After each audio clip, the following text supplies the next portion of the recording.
Hello, my happy band. I'm super excited to receive all these lovely poems and stories from you.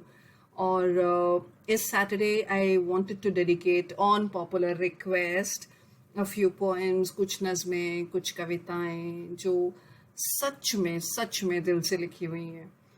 And without ambling about either udhar, and let me just narrate to you the very first one that I received, and it's very beautiful. And I've been asked by the budding writer to call out her name also. So Japleen, this one is for you, and I absolutely love how you write. For everyone, very inspiring, especially given the current circumstances, or for that matter, the circumstances that are in everyone's life forever, every turn of life, every moment of life. तो इरशाद करते हैं, कुछ सवालों के जवाब नहीं होते और कुछ गलतियों की सजा, पर हर पल उनका एहसास रहता है जो आपको जीने नहीं देता. ना तो आप कुछ बदल सकते हैं, ना दिल को तसल्ली दे सकते हैं, ना आप उनका जिक्र कर सकते हैं और ना ही उन्हें खुद से छुपा सकते हैं. ऐसी चीजों को भुलाना ही बेहतर है, पर आसान कतई नहीं. उनके साथ जीने को कमजोरी भी कहते हैं और ताकत भी. इन लम्हों के सहारे जिंदगी जीने का मन तो नहीं करता, मगर जिंदगी गंवाने का भी तो फायदा नहीं. भरोसा उठ भी गया हो अगर कभी, तब भी आगे बढ़ते चलो, क्योंकि जीना इसी का नाम है. How beautiful जपलीन.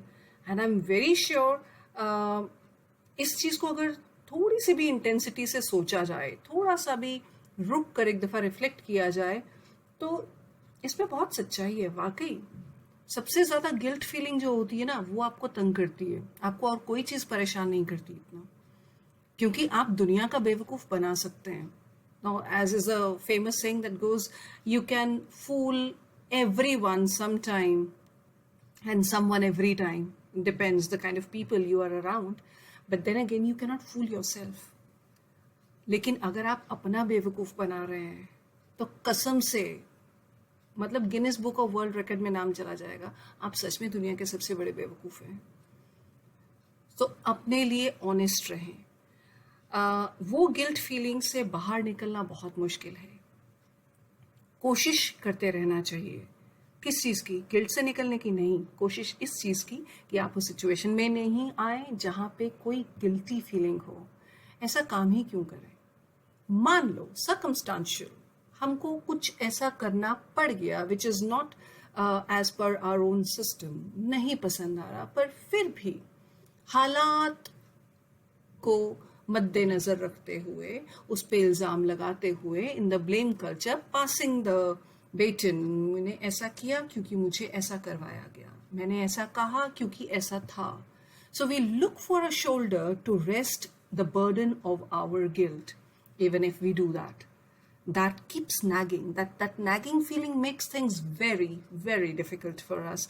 और उससे बाहर निकलना ही जिंदगी है. उसे समझो और अपने आप को not like plants that just grow. No, as human beings you are supposed to develop. Growth तो बिस्तर में पड़े पड़े भी हो जाएगी, लेकिन वो डेवलपमेंट जो है, which is required of you as a human faculty, is what you have to aim at, is what you have to work for. So my happy band, on this happy note, let's all thank Japleen for this beautiful writing and sending it to us, reaching out to all of you out there, looking for many more to come on Monica Litical. Ciao, take care, God bless you.